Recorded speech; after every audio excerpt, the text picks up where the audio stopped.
Welcome once again, student.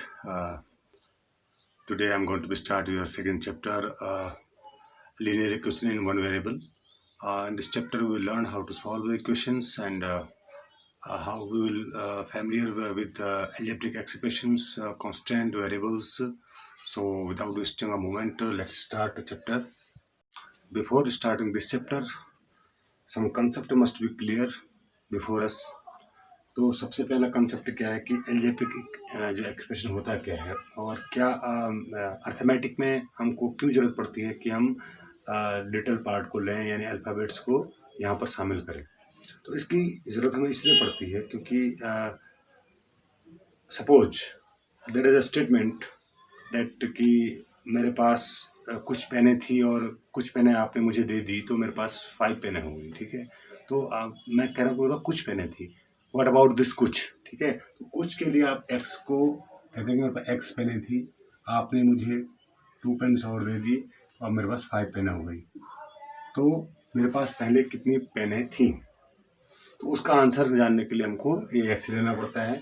तो इसी प्रकार से जो भी अननोन वैल्यूज़ हमारी जो है आती हैं मैथ्स में, उनको रिप्रेजेंट करने के लिए, उनकी वैल्यूज़ निकालने के लिए हमको इस x का सारा सपोर्ट लेना पड़ता है, ठीक है। इसीलिए ये चीज़ यहाँ पर आती है। x अपने आप x is nothing but it is a part of this equation. तो जब भी किसी इक्वेशन में ये टर्म आता है वी से दिस इज एल्जेब्रिक एक्सप्रेशन। तो ये एक एल्जेब्रिक एक्सप्रेशन है और जब इसमें इक्वलिटी का साइन अगर हम लगा देते हैं तो ये एक इक्वेशन बन जाती है, ठीक है। तो ये express two is algebraic expression and इसमें हमने एक रिजल्ट दे दिया कि हाँ ऐसा होने के बाद मेरे पास 5 पेनें हो गई, तो ये इक्वेशन बन जाती है। तो यहाँ पर इक्वलिटी का साइन होना बहुत ज़रूरी है इक्वेशन में। अब इसके बाद आता है कि कांस्टेंट क्या होता है, वेरिएबल्स क्या होते हैं, ठीक है। कांस्टेंट जो हमारे जो भी नंबर हैं 1 2 3 4, चाहे वो रेशनल नंबर हो, चाहे आपके इंटीजर्स हो, चाहे व्हाटएवर, तो वो सारे क्या हैं कांस्टेंट होते हैं क्योंकि उनकी वैल्यू कभी चेंज नहीं होती है। वो हमेशा 1 ही रहेगा, 2 ही रहेगा, कभी भी उनकी वैल्यू चेंज नहीं होती, इसलिए इनको कांस्टेंट कहते हैं, कांस्टेंट। अब दूसरा आता है वेरिएबल। वेरिएबल्स क्या होते हैं, जो भी आप अल्फ़ाबेट यूज़ करते हैं x y z little term जो भी यूज़ करते हैं आप, वो सभी वेरिएबल्स होते हैं बिकॉज उनकी जो वैल्यू होती है वो फिक्स नहीं होती है, वो चेंज हो जाती है, वेरी करती है, चेंज होती है। कैसे चेंज होती है value, suppose I am taking algebraic expression 3x, ठीक है।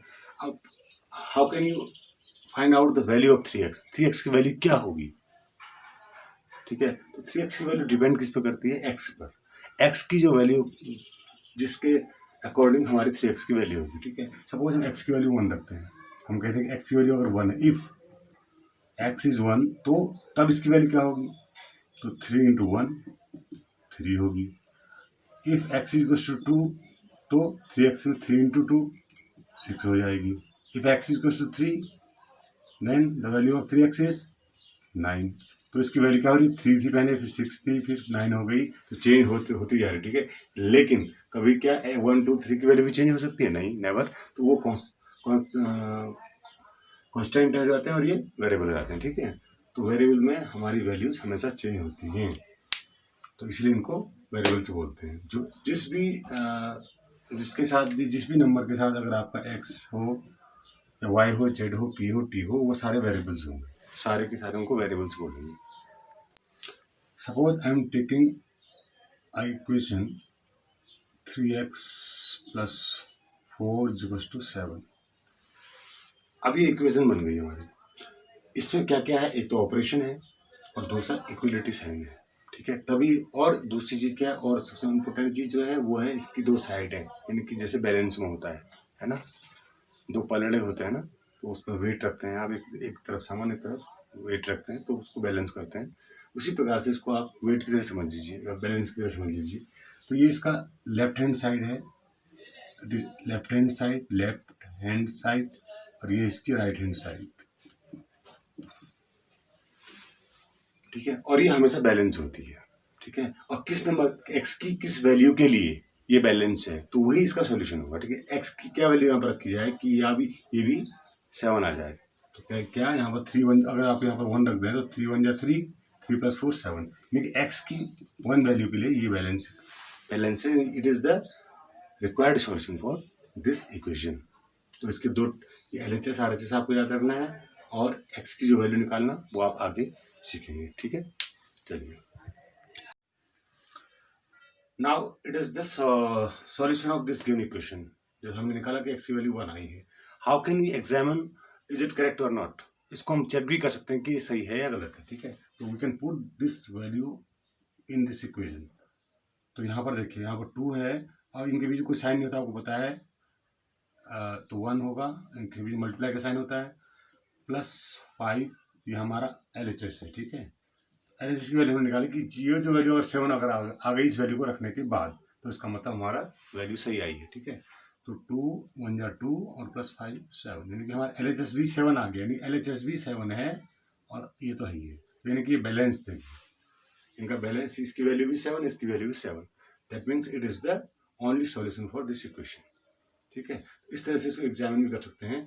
तो you can write LHS is equals to RHS, hence your solution x equals to 1 is correct for this given equation, right? There is other way to solve this kind of equation. तो एक और हमारा method है, वो कैसे देखिए, transposing method. हम transpose करते हैं। हमने क्या किया कि जिसकी वैल्यू निकालनी है, x की निकालनी है, तो हमने x को लिख लिया पेन और उसका इक्वल टू लिख लिया, उसके बाद ये 7 लिख लिया, ठीक है। अब बच गया -2, ठीक है। तो हम ट्रांसपोज करते हैं, इसको भेज देते हैं कहाँ, राइट हैंड साइड। अभी लेफ्ट हैंड साइड में था ये, अब we are going to transpose this -2 on right hand side. तो अगर ये ट्रांसपोज किया तो उसका साइन चेंज होता है, -2 था यहाँ पर, यहाँ आगे +2 हो जाएगा ये। Now the value of x is 9, ठीक है। इस प्रकार से भी आप ट्रांसपोजिंग, ये ट्रांसपोजिंग मेथड है।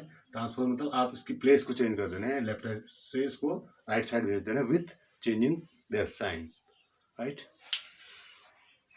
The other situation occurs like this, ठीक है। तो कभी कभी और ऐसी कंडीशन आ जाती है, ऐसे में x की वैल्यू कैसे निकालें। तो यहाँ भी पता है कि आपको आपके x के साथ चाहे कोई चीज डिवाइड हो, कोई मल्टीप्लाई हो, कोई ऐड हो, कोई सब्ट्रैक्ट हो, उसने आपको अपने अंडू करना है ऑपरेशन। यानी डिवीजन ऑपरेशन है x के साथ, तो इसको आपने अंडू करना है, यानी कि इस 2 को किसी प्रकार से हटाना है। तो how can you remove this 2। तो इसको अगर हम 2 से मल्टीप्लाई कर दें और फॉर बैलेंसिंग हम यहाँ भी मल्टीप्लाई कर देंगे, तो 2 से 2 कैंसिल, x इक्वल्स टू 2 1 जा 2/7, तो x की वैल्यू 2/7 आ गई, ठीक है। या आप ऐसा कर सकते हैं, क्रॉस मल्टीप्लाई भी एक तरीका हमारे पास। क्रॉस मल्टीप्लाई मतलब इसका इससे मल्टीप्लाई, इसका इससे मल्टीप्लाई। इसका इससे करेंगे तो 7x आ जाएगा, इसका इससे करेंगे 2 1 जा 2 आ जाएगा। तो भी अब यहाँ पर x, आपको x के साथ 7 फालतू आ गया ना, डिवाइड बाई 7, इसको भी आप 7 से डिवाइड कर देंगे, तो 7 से 7 कैंसिल, x इक्वल्स टू 2/7।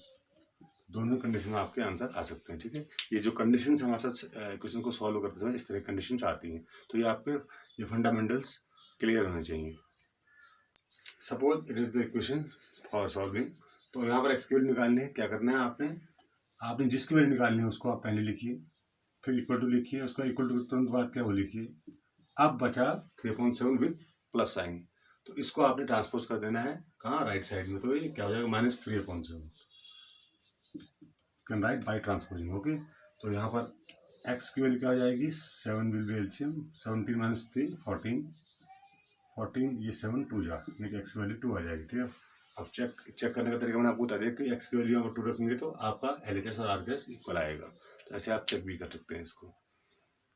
कभी कभी इस तरह की कंडीशन होती है कि अब क्या करें, ट्रांसपोजिंग आपने बताई थी, तो z को तो यहाँ रखना था, लेफ्ट हैंड साइड होता था, इससे राइट हैंड साइड चला गया, कोई दिक्कत नहीं है।